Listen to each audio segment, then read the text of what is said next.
Superar nervosismo por uma partida de futebol é muito difícil, tá? Eu sei que eu já me sentei aqui para falar sobre nervosismo em vários momentos diferentes, em vários jogos diferentes. Acho que a gente já conseguiu dividir esse sentimento em contextos muito vitoriosos. Eu lembro da campanha da Libertadores de 22, o nervosismo pro confronto contra o Estudiantes, que naquele momento parecia ser o time a ser batido, pelo menos dentro do contexto ali da Libertadores. Eu lembro do nervosismo pro confronto contra o Palmeiras, pros confrontos contra o Palmeiras, pros confrontos contra o Libertad, da própria Libertadores 23. Aí a gente fala da Libertadores também, de, sei lá, de outras temporadas que a gente acompanhou aqui no canal, do título da Sul-Americana de 21, do título da Copa do Brasil de 19. A gente já viveu muita coisa legal junto, assim, e acho que dá pra dizer que o canal ele é muito vencedor, né? O canal viu tranquilamente 6, 7, 8 títulos aí do Furacão nesse pouco tempo que a gente tá junto, porque eu espero do fundo do coração que a gente possa estar junto por muito e muito e muito mais tempo. E eu confesso pra vocês que eu não imaginei que eu estaria aqui nesse grau de nervosismo para um confronto de Série B. Um confronto de Série B, talvez na minha trajetória aqui, eu tenha subestimado que ele geraria tanta ansiedade. Mas a gente fala de um confronto muito importante. A gente fala de um dos confrontos mais importantes dos últimos anos do Clube Atlético Paranaense. Se a gente pegar um recorte do presente para trás e se a gente pegar um recorte do presente para frente, também. É um recorte que fala muito sobre o nosso futuro em vários aspectos. Competitividade esportiva, atratividade de mercado, receita. O Atlético ficar mais um ano na segunda divisão, o que parecia estar quase sacramentado em algum momento, hoje nem tanto, e passa muito por esse jogo contra a Chapecoense, mas o Atlético continuar na segunda divisão é uma tragédia. E não é porque a gente deu uma reagida que deixou de ser uma tragédia, continua sendo uma tragédia. O Atlético ele precisa vender a alma, fazer um pacto para tentar sair desse inferno o mais rápido possível. Então esse jogo ele precisa ser visto como uma decisão. Por quem vai estar dentro de campo, por quem vai estar fora de campo, que fazem parte desse escopo profissional do Clube Atlético Paranaense e pelo torcedor. O torcedor não vai aceitar uma postura mais ou menos. E assim, o jogo não vai aceitar uma postura mais ou menos. O Atlético, ele não pode ter uma postura mais ou menos porque o confronto ele é muito pesado. Então eu espero que o Atlético ele tenha a melhor noite da temporada na noite mais importante da temporada.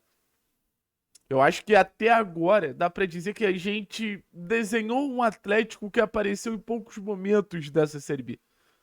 A gente desenhou um Atlético protagonista, a gente desenhou um Atlético muito competitivo, a gente desenhou um Atlético dono da competição, de muita qualidade técnica. Eu volto a dizer, acho que ele deu pequenas aparições, mas a gente precisa de mais. A gente precisa de um Atlético se impondo e deixando o recado claro que quem manda na competição é ele e quem vai subir é ele. Com todo respeito a Chapecoense, tá? Eu acho que a Chapecoense tem total condição de dificultar muito nossa vida. Mas eu acho também que o Atlético tem total condição de superar todas as dificuldades que a Chapecoense botar pra tentar impedir o jogo do Atlético. Falando um pouquinho sobre escalação, gente, a gente fala sobre esse lado poético do jogo, né? Sobre esse lado decisivo do jogo. Depois a gente vai falar um pouquinho de campo e bola. Falando um pouquinho sobre escalação, eu acho que é um jogo que o Atlético ele precisa tomar muito cuidado com os momentos ocasionais do jogo. Se eu pudesse falar que qual é o maior perigo da Chapecoense? Os momentos aleatórios. E acho que a competitividade na Série B ela parte muito desses momentos que você não entende muito bem o que está acontecendo. Quando você viu, você já tomou um gol. E a gente fala, por exemplo, do lance contra o Botafogo de São Paulo. Para mim é um claro exemplo. Um latereio completamente despretensioso. No momento que o Atlético controlava o jogo, empata o jogo, a gente podia até tomar da virada, jogador expulso, uma loucura começa a acontecer. Então, assim, a Chapecoense ela vai exigir que o Atlético tenha 100% de atenção. A Chapecoense vai exigir que o Atlético tenha 100% de foco no jogo. Se o Atlético desfocar da partida, o Atlético ele pode ter ali um cenário que aí sim vai ser irreversível tanto para o confronto quanto para a tabela. A gente não joga só contra a Chapecoense. A gente joga contra todos os outros times que disputam essa vaga na primeira divisão. A gente fala de Goiás, a gente fala de Curitiba, a gente fala de Remo, a gente fala de Novo Horizontino, a gente fala de CRB, a gente fala de Cuiabá. Eu volto a dizer, nenhum desses times querem que o Atlético suba. O Atlético hoje vai ser mais um jogo de contra tudo, contra todos, que eu espero que a arbitragem não interfira. Porque, querendo ou não, a gente sabe que existiram episódios que a arbitragem interferiu. E agora falando sobre o Atlético, eu acho que tem dois jogos, tá?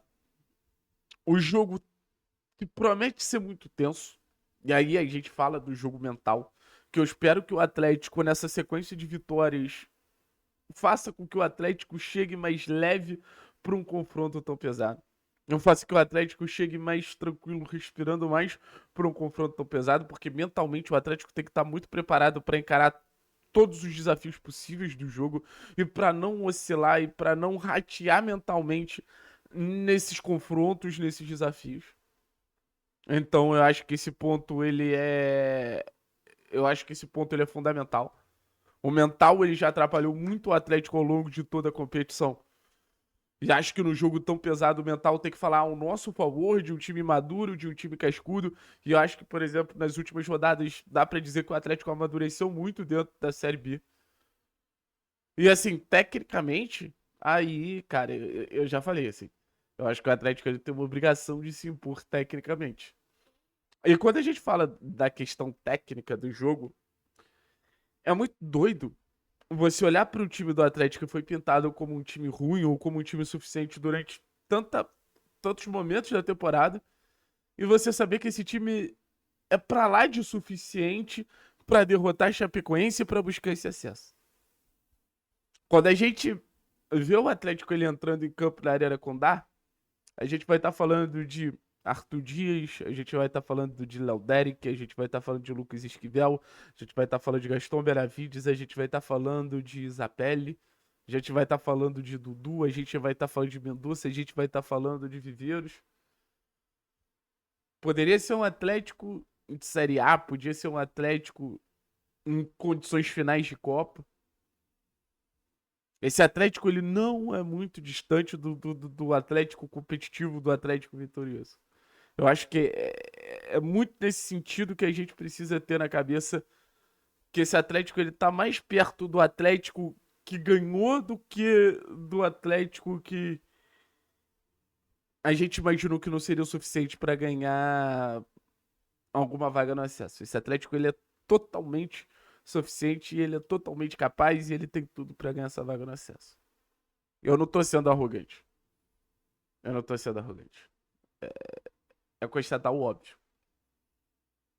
Agora eu quero ver o óbvio dentro de campo, essa qualidade toda falando. Porque o papel ele é importante, tá?